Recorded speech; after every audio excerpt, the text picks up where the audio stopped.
আমার ID check করেছেন কেন? আপু যা বলছে সেসবের মানেটা কি? বলেছিলাম সময় হলে বলবো। যাই হোক, আমার গার্লফ্রেন্ডকে দেখবেন? তীরার ভঙ্গুর মনটাকে চূর্ণ বিচূর্ণ করে নিয়ন একটা ছবি পাঠালো। একটা মেয়ে, বোরকায় আবৃত শরীর, নিয়নের ঠিক পাশে দাঁড়িয়ে। তীরা দীর্ঘশ্বাস ফেলে নিজেকে সামলালো, এভাবে ভেঙে পড়া যাবে না। ও কত সুন্দর জানো? আজ সারাদিন ওর সাথে ছিলাম, এক নৌকোয় ওর কোলে মাথা রেখে একটা বিকেল। আর কিছু বলবো না, থাক। এসব কেন করলেন আপনি? তোমার বাবার কেনা গোলাম আমি? টাকা দাও, প্রশ্নের উত্তর দিচ্ছি। নিয়ন প্লিজ সত্যিটা বলেন। এটাই সত্যি। আপনি কেন এমন করছেন? একটু জড়িয়ে ধরবে? তোকে ছাড়া আমার মোটেও ঘুম হয় না। আপনি কি ইয়ার্কি করছেন আমার সাথে? ভালো থাকেন আপনার নতুন তেহজিবকে নিয়ে। আমার আর ভালো। নিয়ন এ পর্যায়ে অশ্রাব্য ভাষায় যা তা বলতে লাগলো। তীরা আবারও শেষবারের মতো বলল, ভালো থাকবেন। প্রতিদান স্বরূপ নিয়ন তাকে তৎক্ষণাৎ ব্লক করে দিল। তীরা এতক্ষণ ধরে নিজেকে যথেষ্ট সামলিয়েছিল, কিন্তু এ মুহূর্তে তার মাথা মনমন করে ঘুরছে। নিয়নের কোনো কথা সত্যি, কোনটা মিথ্যে তীরা বুঝে উঠতে পারল না। নিয়ন কি তাকে কষ্ট দেওয়ার জন্য নতুন কোনো প্ল্যান করেছে? তাকে কষ্ট দিতে এতই ভালো লাগে নিয়নের? নিয়ন অবশ্য সফলও হলো, মারাত্মকভাবে সফল। অক্টোবর বিচ্ছেদের মাস। তীরা উপলব্ধি করলো বিচ্ছেদের যন্ত্রণা। অন্য একটা আইডি দিয়ে নিয়মিত নিয়নের আইডি চেক করাটা অভ্যাসে পরিণত হলো। কিছু কিছু সময় নিয়নের ছবি সেভ করে রেখে দেওয়া। সব মিলিয়ে তীরার জীবন থমকে গেল বলা চলে। তীরা ভেঙে পড়ল খুব ভয়ানক ভাবে। নিয়নের জন্য বন্ধুত্ব থেকে সরে এসেছিল সে। এখন না নিয়ন আছে, না বন্ধুত্ব। তীরা অনুভব করলো সে প্রচন্ড একা। একাকী যেন কোনো মরুভূমির মাঝখানে দাঁড়িয়ে একটুকু জলের তল্লাশে পিপাসিত সে। এক একটা দিন কাটলো চরম মানসিক যন্ত্রণায়। কলিং বেলের টানার শব্দে ঘুম ভাঙলো তীরার। লাফ দিয়ে উঠে আশেপাশে সবকিছু গুছিয়ে তাড়াতাড়ি লুকিয়ে ফেললো সে। চোখ ভিজে উঠেছে, মাঝে মাঝে পুরনো স্মৃতির ভাবনাগুলো যন্ত্রণা দেয়। চটজলদি দরজা খুললো তীরা। তার মা ফিরেছে, রাত হয়ে গেছে। তীরা অনুভব করলো সে দীর্ঘ সময় ঘুমিয়েছে, মাথাটা ভারী ভারী লাগছে। তারান্নু বেগম তীরার সাথে কোনো কথা বলল না। তীরাও আগ বাড়িয়ে কিছু বলতে গেল না। আবারও বিছানায় এসে শুয়ে পড়ল সে। নিয়নের চিন্তা মাথায় ভর করলো হঠাৎ। জানতে ইচ্ছে করছে খুব ছেলেটা কেমন আছে। পরক্ষণেই নিজেকে সামলালো তীরা। তারান্নুম বেগম ডাকলো তাকে। তীরা, জি আম্মু। নিয়ন কি তোমাকে কিছু বলেছে? না। মানুষকে চেনা জানা এতটা সহজ নয়। আমরা বাবা মায়েরা একটা ছেলের চোখ দেখলেও বুঝি তার নিয়ত কি। তোমরা তো কখনো বুঝবে না। বাবা মা যা করে সন্তানের ভালোর জন্য, এ বোঝাটা তোমাদের আসে কষ্ট পাওয়ার পর। আশা করি এক কষ্ট বারবার পেতে চাইবে না তুমি। তীরা মাথা নিচু করলো। সে তারান্নুম বেগমকে নিজের মনের কথা বলতে পারল না। তীরা কোনো নায়কের প্রেমে পড়েনি, সে এক খলনায়কের প্রেমে খুব বাজেভাবে পড়েছে। এতটাই বাজেভাবে যে আজ 3 বছর হয়ে গেছে সবকিছু শেষ হওয়ার, অথচ তীরা এখনো ওই লোকটার কথা ভেবে মুভ অন করতে পারছে না। তীরার সামনে অ্যাডমিশন পরীক্ষা, 1 মাসে বাকি নেই আর। এমন সময় আচমকা নিয়নের আকস্মাৎ আগমনটা বড্ড যন্ত্রণা দিচ্ছে তেরাকে। পরীক্ষার পূর্ব মুহূর্ত খারাপ বিষয়গুলো ঘটা যেন বাঞ্ছনীয়। নিয়নের জীবনে তো অন্য একজন আছে, তবুও কেন ছেলেটা তীরার জীবনটা এইভাবে নষ্ট করেছে? চোখ বন্ধ করে থাকলেও ঘুম এলো না তীরার। উঠে বসে ফোনটা হাতে নিল। নিউজ ফিড স্ক্রল করতে করতে পিপল ইউ মেতে মিহি নামটা দেখে চোখ আটকালো তীরার। মিহি নিয়নের দুঃসম্পর্কের বোন। মিহিকে নিয়ে নিয়ন একসময় যথেষ্ট ফাজলামি করত। তীরা জেলাস হতো, তবে মিহি তীরার চেয়ে বছর 2 ছোট। একটা সময় নিয়ন তীরাকে মিহির সাথে পরিচয় করিয়ে দিয়েছিল। তীরা একবার মনে হলো মিহি বোধহয় সবটা জানে। এসব ভেবে মিহিকে টেক্সট করলো তীরা। মিহি ভালো আছো? মেসেজটা দিয়েই তীরা ফোন রেখে এপাশ ওপাশ করতে লাগলো। নিজের ছটফটানি কারণ বুঝতে পারছে তীরা, এটা নতুন না। নিয়নের সাথে ব্রেকআপের পর হঠাৎ হঠাৎ তার কথা খুব মারাত্মকভাবে মনে পড়তো তীরার। আগে ছবিগুলো দেখে নিজেকে সামলে নেওয়ার চেষ্টা আরো দুর্বল হয়ে পড়তো তীরা এবং আত্মসম্মান বিসর্জন দিয়ে ঠিকই নিয়নের সাথে যোগাযোগের চেষ্টা করত। নিয়ন বরাবরের মতোই কথা ঘুরিয়ে গেছে। কখনো বলেছিল সত্যিটা কি, আচমকা ব্লক করে দিয়েছে। নিয়নের সাথে কথা বলে তীরার মন যতখানি শান্ত হয় তার চেয়ে দ্বিগুণ যন্ত্রণা দেয় নিয়নের দেওয়া অপমানগুলো। তীরা এখনো মনে আছে, এক কুইজ প্রতিযোগিতায় প্রথম হয়ে সে 500 টাকা পেয়েছিল। টাকাটা সে তিয়াসকে বলে নিয়নকে পাঠিয়েছিল। তিয়াসকে বলেছিল নিয়নকে খরচ করার টাকা ফেরত দিচ্ছে, অথচ তীরার পাগল মন জানতো সে এই কাজটা কেবল এই কারণেই করেছিল যাতে এ বাহানা হলেও নিয়ন তাকে একটু কল করে। ঘটেছিল তা, তবে 2-4টা ভালো কথার পরেই ঠিকই নিয়ন তীরাকে আবার ব্লক করে। তীরা নিজেকে পুতুল মনে হতো তখন, চিনির পুতুল। মেসেজ টিউনের শব্দে ঘোর কাটে তীরার। মিহি রিপ্লাই করেছে বোধহয়। আলহামদুলিল্লাহ আপু, ভালো আছি। তুমি কেমন আছো? ভাইয়া কেমন আছে? আমি ভালো আছি, তোমার ভাইয়া কেমন আছে তা জানি না। মানে? আমাদের ব্রেকআপের 3 বছর হয়ে গেছে মিহি। আমি জানতাম না আপু, আমার ভাইয়ার সাথে কথা হয় না 3 বছরের বেশি সময় ধরে। ও আচ্ছা। হুম। আচ্ছা, ভালো মতো পড়াশোনা করো। আচ্ছা আপু। তীরা ফোন রেখে দিল। ইচ্ছে করছে ফোনটা আছাড় মেরে ভেঙে ফেলতে। অসহ্য লাগছে সবকিছু তীরার। সকল মানুষের একটা সহ্য সীমা থাকে, তীরার সেই সহ্য সীমা অতিক্রম করেছে নিয়ন। একটা মানুষকে কষ্ট দেওয়ার সবচেয়ে ভালো উপায় বোধহয় তাকে কখনো সত্যি জানতে না দিয়ে ধোঁয়াশায় রাখা। তীরা জানলেও না নিয়নের মনে কি চলছে।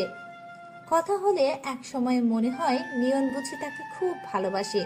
পরক্ষণেই এই চিন্তা ভুল প্রমাণিত হয় তীরার। প্রচন্ড অপমানে নিয়ন তাকে তুচ্ছ বানিয়ে ফেলতে দ্বিধা করত না। রাত 2:30 বাজে। তীরা অনুভব করতে পারছে মনে ক্রমাগত ভাঙন। চোখ মুছে বিছানা ছেড়ে উঠল তীরা। ওড়নাটা ভালোভাবে পেঁচিয়ে অজু করে তাহাজ্জুদের নামাজে বসলো। চোখের পানি অঝরে ছেড়ে দিয়ে আল্লাহর কাছে হেদায়েত প্রার্থনা করলো। আর কষ্ট চায় না সে জীবনে। আল্লাহ নিশ্চয়ই তার দোয়া কবুল করবেন। নিজেকে সামলে পরীক্ষার প্রস্তুতি নিল তীরা। ভালো মতো পরীক্ষাটাও দিল। আশা করা যায় কোনো না কোনো ভার্সিটিতে সিট এসে যাবে। পরীক্ষা শেষ হওয়ার তারান্নুম বেগম তীরাকে বলল কোথাও থেকে ঘুরে আসতে। তীরা রাজি হলো না। তার ভালো লাগছে না কিছু। দেরিতে ঘুমানো, নামাজ পড়ে দেরি করে ঘুম থেকে ওঠা, সব মিলিয়ে তীরার টাইম টেবিল বলতে আর কিছু নেই। তারান্নুম বেগম কিছু বলতে চেয়েও বলতে পারে না। মেয়ের মনের অবস্থা তিনিও তো বুঝতে পারেন। হয়তো সরাসরি কিছু বলতে পারছে না, কিন্তু বুঝতে তো ঠিকই পারছে। 11টা মতো বাজে। তীরা এখনো ঘুম থেকে ওঠেনি। তন্নি স্কুলে, বাড়ি ফাঁকা।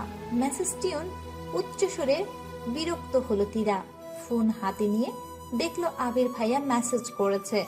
আবির সচরাচর তীরাকে মেসেজ করে না। তীরা চটজলদি মেসেজ চেক করলো। নিয়ন তীরা লেখা একটা আর্ট করেছে। তীরা শব্দটাকে এত সুন্দর করে আর্ট করা যায় আগে দেখেনি তীরা। তোমাদের সব ঠিক আছে? না ভাইয়া। তাহলে নিয়ন এটা দিয়ে দিল যে? জানি না ভাইয়া, ডিলিট করতে বলেন ওকে। আমি ওর সাথে কথা বলি না তীরা, সরি, বাদ দাও এসব। আবির বললেও তীরা এত সহজে বাদ দিতে পারলো না। নিয়নের কীর্তিকলাপগুলো তার বিরক্ত লাগছে। সম্পর্ক শেষ হয়ে যাওয়ার পর এখন কি চাই সে? সব তো শেষই। প্রচন্ড রাগ নিয়ে নিয়নের নম্বরে কল করলো তীরা। নিয়ন কল রিসিভ করলো একটু পরেই। তীরা সালাম দিল। ওয়ালাইকুম আসসালাম। আপনি কে? আমি আপনার এক্স। এক্স? আমার কোনো এক্স নেই। নিয়ন ফাজলামো করবেন না প্লিজ। আপনি আমার নাম ডেতে দিয়েছেন কেন? নামের ওপর কপিরাইট করা আছে আপনার। তীরা আর কারো নাম হতে পারে না পৃথিবীতে। আপনার লাইফে আর কোনো তীরা নেই। তখন ছিল না, এখন আছে। ও। তীরা কি বলবে বুঝে উঠতে পারলো না। কত সহজে নিয়ন স্বীকার করে নিল তার জীবনে অন্য কেউ আছে। এত সহজ স্বীকারোক্তি। বিয়ে করবি আমাকে? চমকালো তীরা। নিয়ন চাইছেটা কি? একটু আগেই বলল তার জীবনে অন্য কোনো কেউ আছে, এখন আবার বলছে তীরা তাকে বিয়ে করবে কিনা। মাথা কি সত্যি গেছে লোকটার? আপনার সমস্যাটা কি? সবকিছু শেষ হয়ে যাওয়ার পরেও কেন কে উঠছেন এমনটা? তুই বিয়ে করবি কি না জাস্ট একবার বল। আজ বগুড়া যাব, তোকে তুলে নিয়ে ঢাকায় আসবো। তুই জাস্ট বাইরে দাঁড়াবি, কিছু আনতে হবে না। আপনি আস্ত একটা পাগল। তুই আসবি? না। আচ্ছা। এই অবস্থায় অর্থ জানে তীরা। নিয়ন আর কোনো কথা বলল না, অথচ তীরা কত শত প্রশ্ন জমিয়ে রেখেছিল নিয়নের জন্য। এখন কোনো প্রশ্নই মাথায় আসছে না। তীরা নিজের উপরেই বিরক্ত হলো। নিয়নের কণ্ঠ শুনেই নার্ভাস হয়ে পড়েছে সে। মনে মনে নিজেকেই 2-4টা গালি দিল তীরা। আপনি কেন আমায় ছেড়ে গেলেন নিয়ন? সবটাই নাটক ছিল। আমাকে বলা হয়েছে তাই করেছি। আমার মনে হয়েছে তখন ওইটা করা দরকার ছিল। বলা হয়েছে? কে বলেছে আপনাকে? বাড়ির লোক। কার বাড়ির লোক? নিয়ন প্রশ্নের উত্তর দিল না। তীরার মাথায় সব কথা পেঁচিয়ে যাচ্ছে। নিয়নের কথায় কিছুটা বুঝে উঠতে পারল না সে। নিয়ন কি বলছে তা বুঝোই সামর্থ্য সত্যি তার নেই। আপনি কাইন্ডলি ক্লিয়ার করবেন একটু? না, সময় আসুক। তীরা কল কেটে দিয়ে ফোনটা ছুঁড়ে মারলো বিছানার উপর। অতঃপর মেঝেতে বসে পড়ল ধপ করে। নিয়নের কথার প্যাচে নিজেকে উদ্ভ্রান্ত মনে হচ্ছে তীরার। হে, প্যাচের শেষ কোথায়? তুই ক্যাফেতে আনলি কেন আমাকে নিশু? তোর যে শারীরিক অবস্থা, তোর আর্জেন্টলি একটা সাইকিয়াট্রিস্ট দেখানো উচিত ছিল। আমার পরিচিত একজন ডাক্তার আছে, তার সাথেই দেখা করাবো তোকে। নিশু, তোর মাথা গেছে? মানলাম নিয়নের সাথে কথা বললে আমি মানসিক যন্ত্রণায় পড়ি, কিন্তু এটার জন্য সাইকিয়াট্রিস্ট? এটা আমার ব্যক্তিগত ব্যাপার নিশু। তোর মেন্টাল হেলথের দফারফা করতেছে ছেলেটা, আর তাও তোর ওর প্রতি এত টান কেন? পৃথিবীতে ছেলের অভাব নাকি?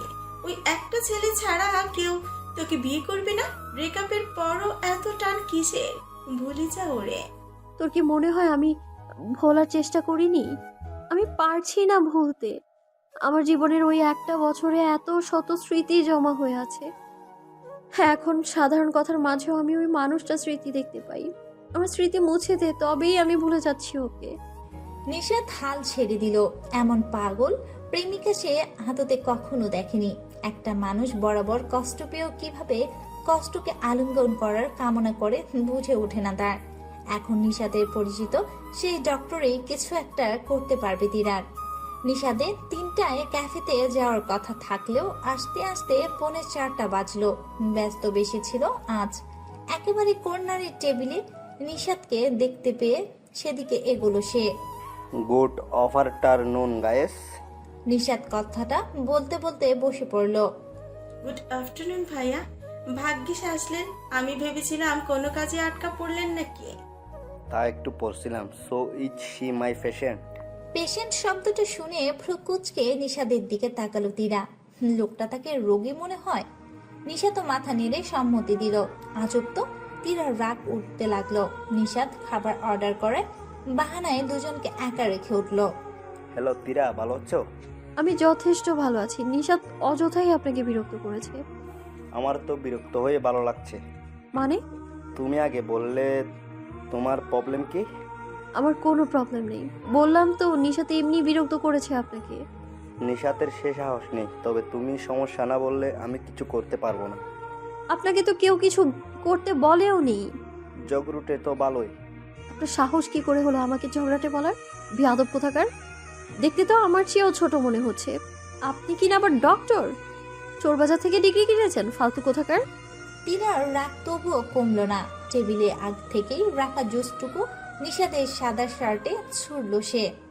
মুহূর্তেই নিশাদের পছন্দের শার্টটা জাম রঙের রঙিত হয়ে উঠল। নিশাদ ভ্রুকুচকে তীরার দিকে তাকাতেই দেখলো তীরা ইতিমধ্যেই ক্যাফে ছেড়ে বেরিয়ে গেছে। নিশাদ ভ্যাবলার মতো একবার নিজের শার্টের দিকে তো একবার আশেপাশে তাকিয়ে রইল। নিশাদ এসে নিশাদের অবস্থা দেখে জানার পরনায় অবাক হলো। এ কি অবস্থা? তীরা আশেপাশে নেই। সবাই তাদের টেবিলের দিকে তাকিয়ে আছে। হয়েছে কি আসলে এখানে? ভাইয়া, কি হয়েছে? তীরা কোথায়? তোমার বান্ধবী একটা আস্ত পাগল নিশাত। আমায় জুস চুড়ে মেরে পালিয়েছে। ও কি পাগল টাগল হয়ে গেছে নাকি? না ভাইয়া, আসলে সিরিয়াস রিলেশনশিপে ছিল তো, এক্স পিচ করেছে, কোনোভাবে মুভ অন করতে পারছে না। এই জন্য ভেবেছিলাম আপনার সাথে দেখা করাই। আচ্ছা, বুঝতে পারছি। ও ও যেহেতু আমার কিছু বলতে চায় না, নাই বলুক। তুমি ওকে বেশি জোর করো না। আমার একটু কাজ আছে, ভালো থেকো, আসি। নিশাত মাথা নাড়ল।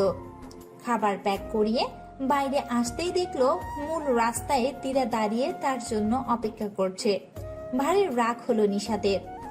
ডক্টরের সাথে দেখা করাতে এনেছিল তীরাকে, আর সে মেয়ে কিনা কাণ্ড বাঁধিয়ে রাস্তায় দাঁড়িয়ে হাওয়া খাচ্ছে। নিশাত কচকচ করতে করতে তীরার পাশে দাঁড়ালো। তোর কি বুদ্ধি শুদ্ধি নাই? তুই ভাইয়ার গায়ে জুস ছুঁড়েছিস কেন? রাগ উঠেছিল তাই। তোর সিরিয়াস এঙ্গার ইস্যুস হয়েছে এখন, অথচ তুই ডক্টরের সাথে কনসাল্ট করতেছিস না? ভাইয়া এত ব্যস্ততার মধ্যেও থেকেও সময় বের করে আসলো, তার সাথে এমন ব্যবহার করা কি তোর উচিত ছিল? যে জিনিস আমি চাই না তা করতে যাস কেন? সরি, ভুল হয়ে গেছে। তোর জন্য চিন্তা করাই আমার ভুল। নিশাত যথারীতি রাগের পাহাড় সমেত তীরাকে রেখে প্রস্থান করলো।